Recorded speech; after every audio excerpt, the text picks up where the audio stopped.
Selamat pagi, terima kasih atas kesempatannya membahas mengenai RPP.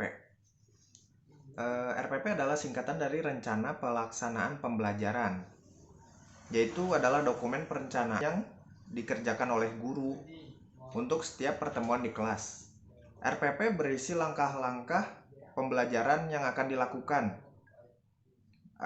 antara lain tujuan, materi, media yang digunakan, dan juga evaluasi. RPP penting karena berfungsi sebagai panduan bagi guru dalam melaksanakan kegiatan belajar mengajar. Dengan RPP, guru dapat mengatur waktu, menyesuaikan metode, dan memastikan tujuan pembelajaran. Selain itu, RPP juga dapat membantu memastikan pembelajaran berlangsung secara sistematis dan efektif.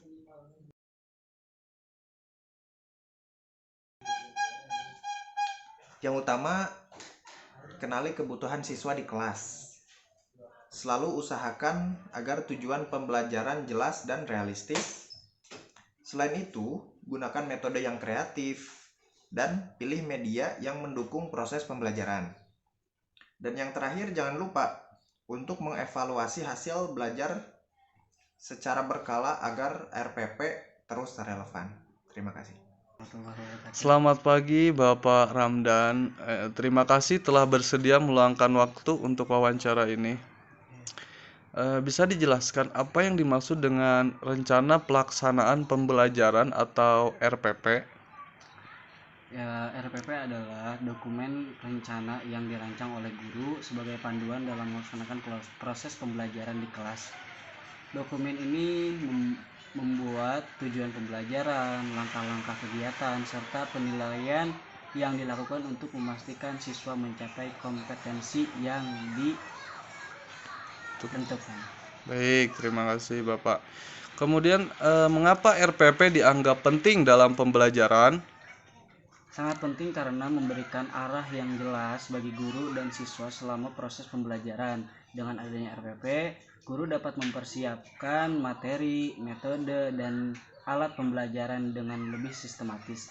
Selain itu, RPP membantu memastikan bahwa pembelajaran berjalan sesuai dengan tujuan kurikulum dan kebutuhan siswa. Baik, terima kasih. Kemudian, bagaimanakah langkah-langkah dalam menyusun RPP yang efektif? Langkah-langkahnya dimulai dengan memahami kompetensi dasar dan tujuan pembelajaran sesuai kurikulum. Selain itu, guru menentukan metode dan strategi, merancang kegiatan pembelajaran yang melibatkan siswa secara efektif. Terakhir, menentukan bentuk penilaian untuk mengukur keberhasilan pembelajaran. Baik. Kemudian, dalam kurikulum Merdeka, apakah ada perubahan dalam pembuatan RPP? Ya, tentu ada beberapa perubahan dalam kurikulum Merdeka. Penyusunan RPP lebih sederhana dan fleksibel.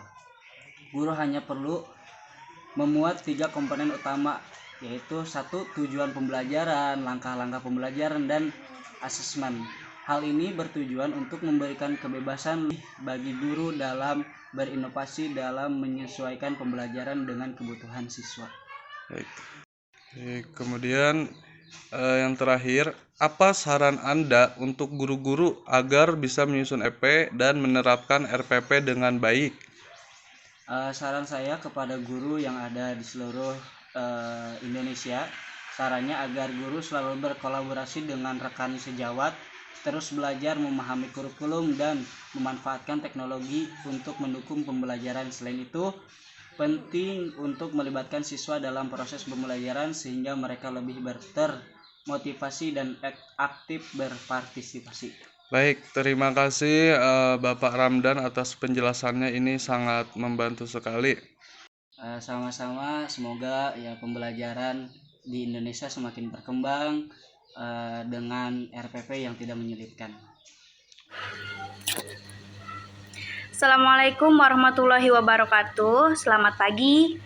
Saya senang berbagi pemikiran saya tentang RPP.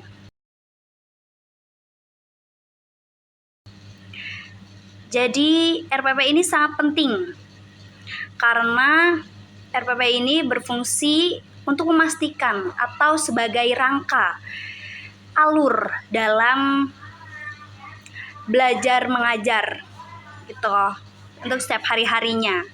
Jadi menurut saya itu penting. Jadi ketika kita mengajar, semua sudah tersusun secara sistematis. Itu salah satu pentingnya RPP. Menurut saya pengaruhnya sangat besar karena dengan adanya RPP ini kita jadi tidak mengajarnya tidak harus kesana kesini.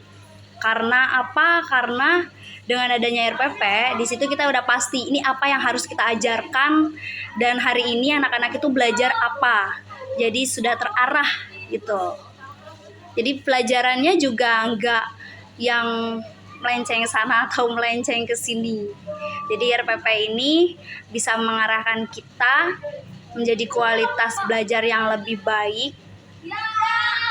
Dan ketika mengajarkan ke anak-anak, kita sudah siap dengan apa yang akan dipelajari hari itu. Keefektifan RPP dapat diukur melalui evaluasi. Untuk evaluasi ini bisa dari bentuk asesmen atau evaluasi dari diri kita, bisa dari sebagai guru, bisa juga evaluasi dari siswanya. Supaya apa? Supaya bisa memberikan masukan atau benar nggak, maksudnya bagus nggak pembelajaran seperti ini gitu. Kalau misalnya menurut siswa, oh saya kurang setuju Bu dengan pembelajaran secara seperti ini. Jadi di RPP-nya ini kita bisa rubah dan cara pembelajaran atau penyampaian cara belajar kita bisa dievaluasi lagi gitu. Dengan adanya evaluasi ini atau umpan balik ini, kita bisa memperbaiki cara mengajar kita dan susunan RPP kita gitu.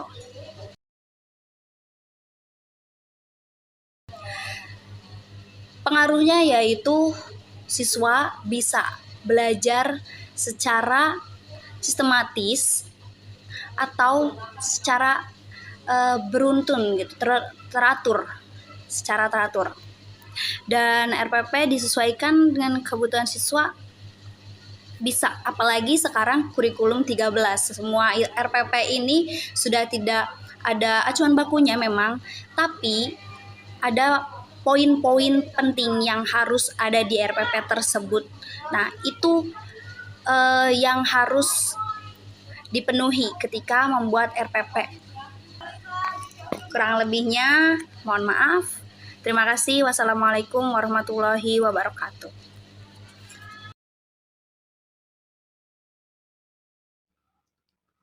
RPP adalah rencana pelaksanaan pembelajaran dalam sebuah dokumen penting yang berisi gambar bagaimana suatu pembelajaran akan dilakukan selama 1 kali pertemuan, 1 semester, atau lebih.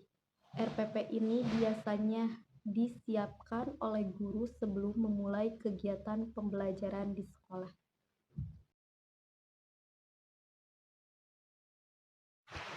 RPP sangat penting karena membantu guru dalam melaksanakan kegiatan pembelajaran dengan efektif dan efisien.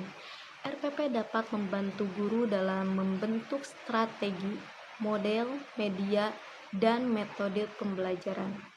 Merancang metode pembelajaran yang sesuai dengan karakteristik siswa.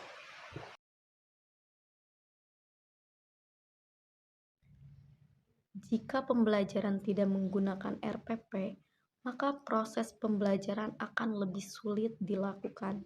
Hal ini karena guru tidak bisa menentukan arah dan cara untuk mencapai tujuan pembelajaran. Guru tidak bisa memprediksi berapa kali tatap muka yang dibutuhkan untuk menyelesaikan materi. Proses pembelajaran tidak terarah dan tujuan tidak jelas. Dan pembelajaran tidak berlangsung secara efektif dan efisien.